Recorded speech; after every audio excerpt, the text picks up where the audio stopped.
പേര് മുതൽ രഞ്ജിത്തിനെ തന്നെ കൊല്ലാം അല്ലേ? രഞ്ജിത്തിന് 25,000 രൂപ ശമ്പളം എന്ന് വിചാരിക്കും. ഓക്കെ, രഞ്ജിത്ത് എന്ത് ചെയ്യുന്നു? പൈസ ഉണ്ടാക്കുന്നു, ചെലവാക്കുന്നു. രഞ്ജിത്ത് 25 വയസ്സിൽ 25,000 രൂപയ്ക്ക് ജോലിക്ക് കയറിയാൽ 60 വയസ്സ് വരെ രഞ്ജിത്ത് ജോലി ചെയ്താൽ ഉണ്ടാക്കാൻ പറ്റുന്ന മാക്സിമം എമൗണ്ട് 25,000 × 60 വയസ്സെന്ന് പറയുമ്പോൾ 1,05,00,000 രൂപയാണ് ഒരു ആയുസ് മുഴുവൻ രഞ്ജിത്ത് ഏൺ ചെയ്യുന്ന എമൗണ്ട്. ഇതിൽ 60 വയസ്സ് വരെ എത്ര ബാക്കിയുണ്ടാവും രഞ്ജിത്ത്? എത്ര ബാക്കിയുണ്ടാവും? 0. ആ സമയത്ത് സംഭവിക്കണം എന്താ? മക്കളെ പഠിപ്പിക്കും, മക്കളെ കല്യാണം കഴിപ്പിച്ച് ചെറിയതാണ് വീടുണ്ടാക്കി. പക്ഷേ ഈ മക്കള് 60 വയസ്സ് കഴിഞ്ഞ് ഇവരെ പാടിന് പോയി അല്ലേ? നിങ്ങൾക്ക് അറിയുമെന്നറിയില്ല. മക്കളെ നിങ്ങൾ പഠിപ്പിച്ചു, പക്ഷെ അവരിന് എന്ത് പാടില്ല? നമുക്ക് 3 കാര്യങ്ങൾ മക്കളെ കാര്യം തീരുമാനം. 1, മക്കളെ ജനിപ്പിക്കുന്ന ഉത്തരവാദിത്വം നിങ്ങൾക്കാണ്, മക്കളെ വളർത്തേണ്ട ഉത്തരവാദിത്വം നിങ്ങൾക്കാണ്. പക്ഷേ അവരെ വിട്ടേക്കണം. പിന്നെ അവരേത് ഒന്നും പ്രതീക്ഷിക്കരുത്. കാരണം അവനും നാളെ ഒരു അച്ഛനാവും, അവൻ നാളെ ഒരു അമ്മയല്ലേ? അവർ നാളെ അമ്മയാണ്. അപ്പൊ അവർക്ക് എന്തുണ്ട്? അവരുടെ മക്കൾ, അവരുടെ ജീവിതമുണ്ട്. അപ്പൊ എന്ത് പാടില്ല? മക്കൾ അത് പ്രതീക്ഷിക്കുന്നത് കിട്ടിയാൽ. ഇപ്പൊ നിങ്ങൾക്ക് 25,000 രൂപ അച്ഛൻ അമ്മയ്ക്ക് വില കൊടുക്കാൻ പറ്റും? എന്താ പറ്റാതെ? സ്വന്തം കാര്യം നടക്കുന്നില്ല. പിന്നെ എങ്ങനെ? അപ്പൊ അമ്മ പറയും, ഓ എനിക്കൊരു മകൻ ഉണ്ടായിരുന്നു, 5 വയസ്സ് കഴിഞ്ഞില്ല. കുറ്റം പറയാൻ മകനല്ല. നമ്മൾ എന്ത് ചെയ്യണം? ആ സമയത്ത് രഞ്ജിത്തെ 60 വയസ്സൊന്നും ആരോഗ്യമില്ല, വരുമാനമില്ല, അസുഖത്തിന് കുറവില്ല. പിന്നെ എന്ത് ചെയ്യും രഞ്ജിത്തെ? എന്ത് ചെയ്യും? മക്കളെ പാടാൻ വെച്ചു നമ്മൾ എന്ത് ചെയ്യും? ഈ ചോദ്യത്തിന് ഉത്തരം എന്താ? അവിടെയാണ് നമ്മൾ മനസ്സിലാക്കുന്നത് പുതിയൊരു പാഠമാണ്. നമ്മൾ ഉണ്ടാക്കുന്ന പൈസ. ഫോർ എക്സാമ്പിൾ, രഞ്ജിത്ത് 2026 25,000 വെച്ച് ഉണ്ടാക്കുന്നു. ഇത് നമ്മൾ ഇൻവെസ്റ്റ് ചെയ്തു.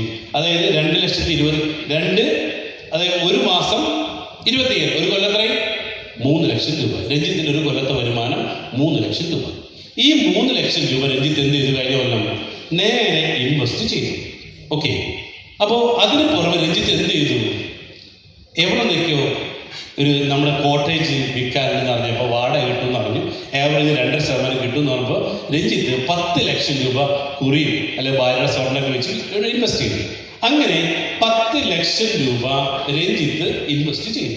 ഓക്കെ, അങ്ങനെ ഇൻവെസ്റ്റ് ചെയ്തു. ഇതിൽ നിന്ന് എല്ലാ മാസവും 25,000 രൂപ രഞ്ജിത്തിന് പ്രോഫിറ്റ് കിട്ടുന്നുണ്ട്. ഓക്കെ, അപ്പൊ എവിടുന്ന പ്രോഫിറ്റ് കിട്ടുന്നത്? ഇവിടെ ഇൻവെസ്റ്റ് ചെയ്ത എമൗണ്ടിൽ നിന്ന് 25,000 കിട്ടുന്നു. ഓക്കെ, അപ്പൊ രഞ്ജിത്തെ 10,00,000 ഇൻവെസ്റ്റ് ചെയ്ത് 25,000 കിട്ടുന്നുണ്ട്. അപ്പൊ ഉണ്ടാക്കുന്ന പൈസ എന്തായി? ബാക്കി. ശരിയല്ലേ? പോയിന്റ് മനസ്സിലായ? രഞ്ജിത്ത് എവിടെ നിന്നോ ഒപ്പിച്ച് 10,00,000 ഇൻവെസ്റ്റ് ചെയ്യുന്നു. ഇതിൽ നിന്ന് എല്ലാ മാസം 25,000 പ്രോഫിറ്റ് കിട്ടുന്നു. ഓക്കെ, അപ്പൊ ചെലവിന്റെ പൈസ എങ്കിൽ ഈ മേക്ക് ചെയ്യുന്ന പൈസ എവിടെ? ഇത് ബാക്കി. അപ്പൊ നോക്കേണ്ട കാര്യം, അങ്ങനെ ബാക്കി വന്നപ്പോ ഈ 3,00,000 കൂടി ഇൻവെസ്റ്റ് ചെയ്യുന്നു. അപ്പൊ എത്രയും 13,00,000. ഈ 13,00,000 രൂപയിൽ നിന്ന് നേരെ അത് ചെലവാക്കാൻ വേണ്ടി എത്ര വേണം? മാസം 25,000. ബാക്കി എത്രയുണ്ട്? 12,500 രൂപ. എത്രയായി? 12,500 ഇൻറ്റു 12 മാസം. അങ്ങനെ കണക്ക് കൂട്ടുമ്പോൾ 90,000 അവിടെ നിന്ന് ബാക്കി കിട്ടി. ഓക്കെ, രഞ്ജിത്ത് ഇൻവെസ്റ്റ് ചെയ്ത 10,00,000 എത്രയായി? അത് 13,000. ഓക്കെ, വീണ്ടും അടുത്ത 2028 25,000 രൂപ വെച്ചിട്ട് 3,00,000. ടോട്ടൽ രഞ്ജിത്തിന്റെ പ്രിൻസിപ്പൽ എമൗണ്ട് 16,90,000 രൂപ. ഇതിന്റെ 2% കൂട്ടുമ്പോൾ 42,250. ചെലവ് 25,000. ബാക്കി എത്രയുണ്ട്? 17,250 ഇൻറ്റു 12 2,07,000 രൂപ ബാക്കി. ഓക്കെ, രഞ്ജിത്തിന്റെ പ്രിൻസിപ്പൽ എമൗണ്ട് 16,90,000 രൂപ. രഞ്ജിത്തിന്റെ ഒരു വർഷത്തെ വരുമാനം ബാക്കി 3,00,000 രൂപ. ടോട്ടൽ പ്രിൻസിപ്പൽ എമൗണ്ട് 21,97,000 രൂപ. ഓക്കെ, അപ്പൊ 2029 2030 വന്നപ്പോൾ ആ എമൗണ്ട് സെയിം 28,56,100 രൂപ. ഇത് 2031 വന്നപ്പോൾ 37,12,924. ഇത് 2032 വന്നപ്പോൾ 48,26,801. ഇത് 2033 62,74,841. 2034 81,57,293. 2035 1,06,04,481. 2036 1,37,85,825. 2037 1,79,21,565. 2038 2,32,98,034.